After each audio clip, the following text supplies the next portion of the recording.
Hey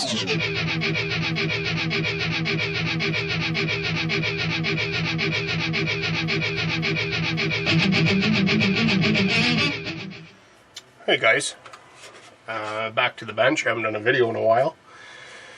I am in the midst of my Kitty Hawk Mirage build, and I've come up with an issue. The issue is with AK Real Colors. I've always written this issue off as I've screwed something up, but it's happened to me 3 times now on 3 different builds. The first time it was the Armor series when this paint first came out, and it was the Kark tan, or the chemical active resistant coating tan on an M911 I did. I noticed there's 2 issues. Setting solution ate into the paint. It activated the paint much like a thinner would, and it wrecked it. And also I didn't clear coat, and it stained the paint. It almost filtered it to a different color. I writ that off as because I didn't clear coat it was my fault. Then I had it happen again on my 32nd Zucchemura HS129 build. I think it was on the RLM79. Decal setting solution ate it. And it just happened a 3rd time on my Kitty Hawk Mirage 2000 with this exact paint. So I'm going to use it for a test. The setting solutions I've used, let's back that up. The HS129 had a coat of lacquer Testors dull coat on it, and I ate through that. And the Mirage 2000 had LP9 lacquer clear on it, and it ate through that. It was this setting solution in particular, or the Daco medium, and I've also used the Guns Mr. Hobby shit. I don't know what they call it. It's over there. But the Zucchemura decals were a bit thick. The Kitty Hawk decals are very thick, so you really need a hot solution to get them to set. So I don't know if there's really a workaround. Now I'm going to use, this is an old 32nd Academy Hornet I have that I've used as a paint mule. It's got some primers on it because I was testing primers at one time. So I think I'm going to spray a substantial area on this with the gray, and we will see what happens. I'm going to cut it with 50/50 with Tamiya lacquer thinner. I used MLT, I believe, on my Mirage build, and I'm going to not clear over a portion, and then I'm going to clear a portion with LP9, and I'll clear a portion with X22, all thinned with either MLT or Tamiya. I'll stick with the Tamiya Retardo lacquer thinner.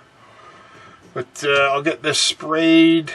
I will let it set overnight, and I will spray the clears tomorrow, and then I'll let that set, and then we'll try our decal solutions and see what happens. We'll get to the bottom of this. Okay, I'm spraying I kind of had a frame here. I like the sounds of the airbrush there. It's not the cleanest right now. There we go. It's not too bad. I'm spraying a wet coat, which is not normally how I paint, but for a test this will get the gist of what we want. I've got a little bit left of my airbrush, so I'll do this wing as well. I'm sorry I'm out of frame. I'm using a Omni 4000, which I believe is a very similar airbrush to the UMP Apex. I use this brush for doing work on automotive stuff, like a single coverage paint, not marble coated with whatnot. The paint's too thin on that wing. Regardless, the gray is down. Try and get this in frame here. They're big kits, these Hornets. The gray is down. I'm going to clear, let's say here with the 22, here with the LP, and then leave a portion with no clear. I'll be back once I get my brush cleaned. This sets for 24 hours. I will put the clears down. Okay, the paint has dried overnight. Let's spray. I'm going to do the LP9 on the wing here.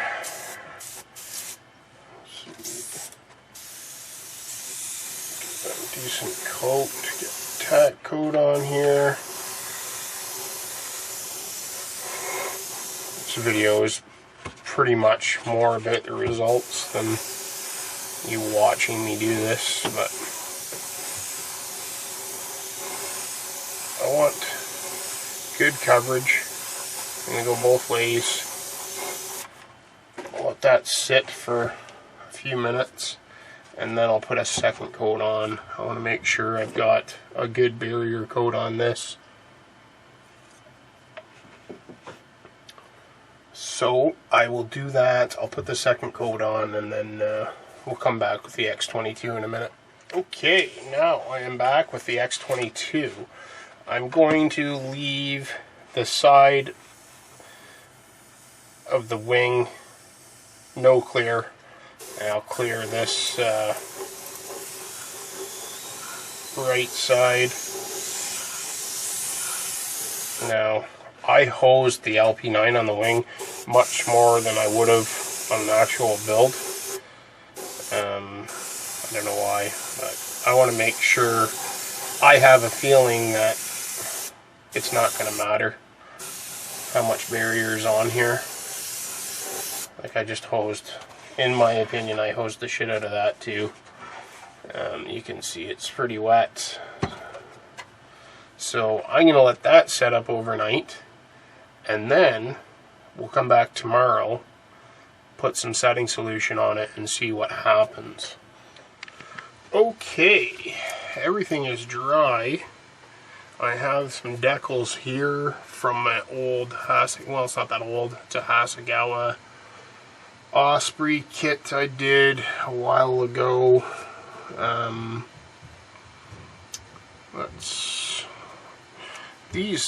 I really like this setting solution. It works good. It's strong, and they come with brushes, which is kind of nice. Now that being said, I'm not going to use it for this application, but I could. I'm going to use my water pen.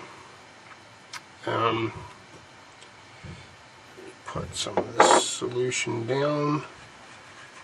This is the wing with the LP9 on it.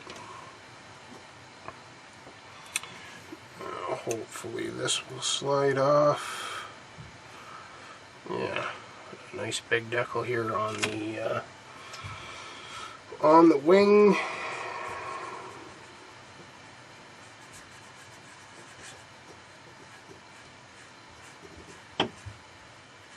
My water pen.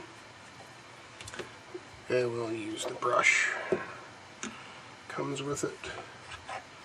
Oh, look at that. I already tore a decal from being careless.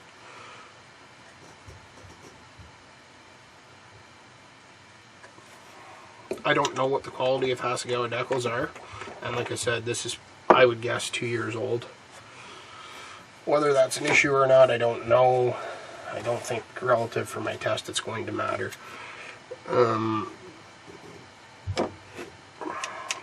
This is just paint, no clear.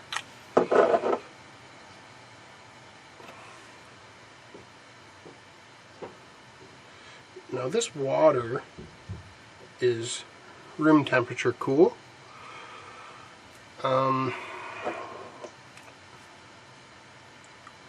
People say it doesn't matter. I'm sure it doesn't. But I find when the water is hot, things work faster. Better, not necessarily, but it seems they work faster. So, all these guys down.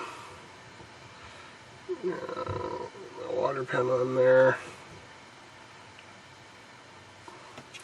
Some cotton buds going on here, or Q-tips. Get some of this.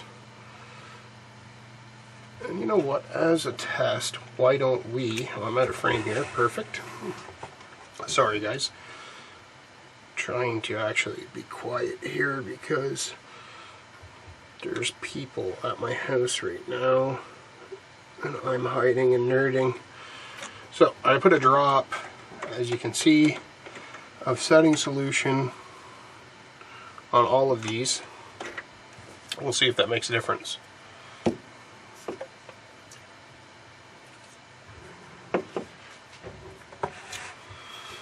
Now, let's see how this big one is doing here.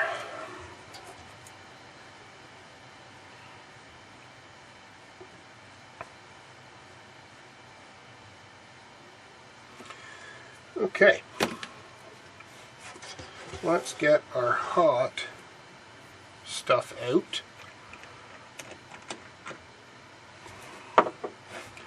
Now generally I try to be as delicate as I can and not slosh it on like a sludge wash, but I think it's happening already. And that's the X22. This is the no solution, no clear.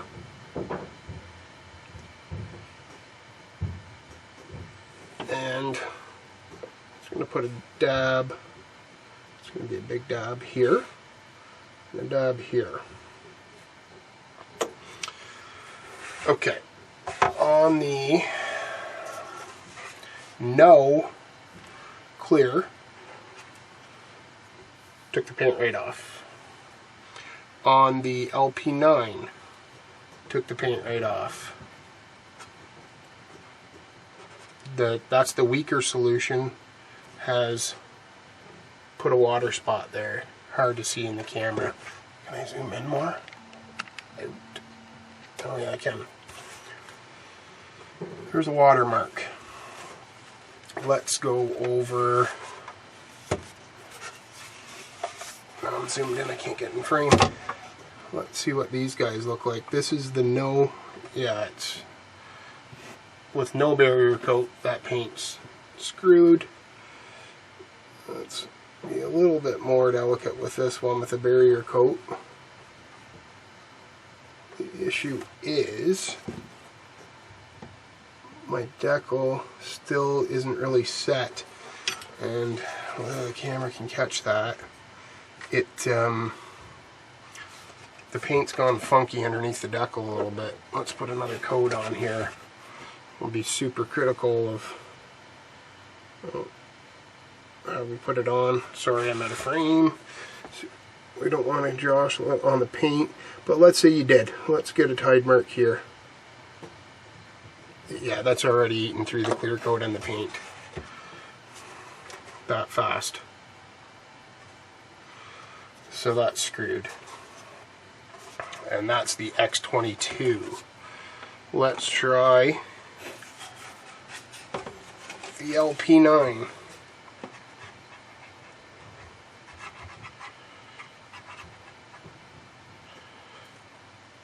Just gonna put some here.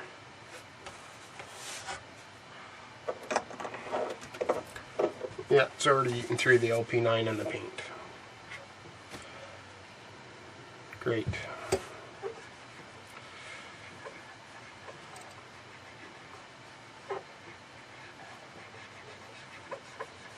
So this isn't nearly set. It needs several more coats, but you can see, what can I use for a pointer? My scissors here.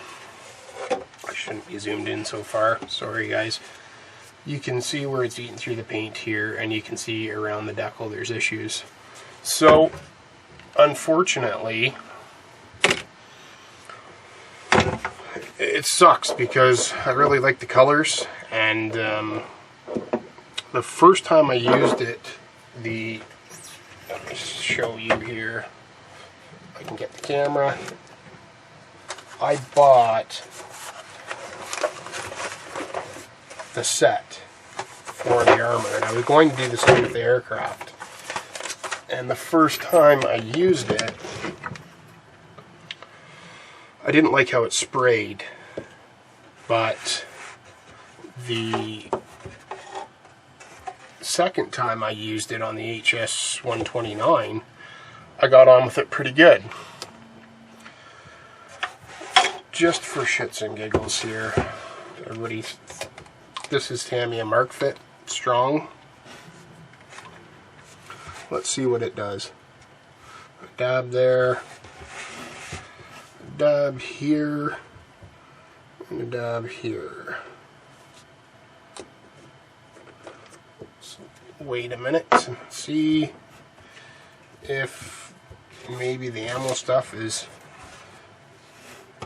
ridiculous hot. Let's see what happens.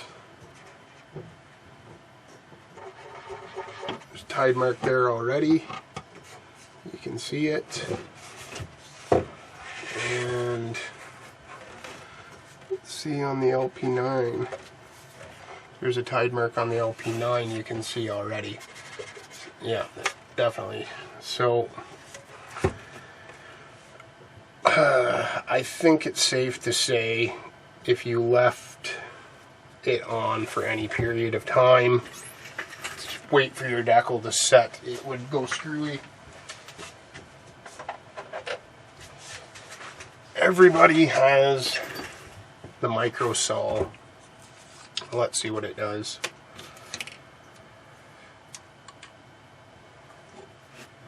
Get a whack of it here, and I'm just gonna dump a bunch there, dump a bunch here, dump a bunch here. Let's see what happens there.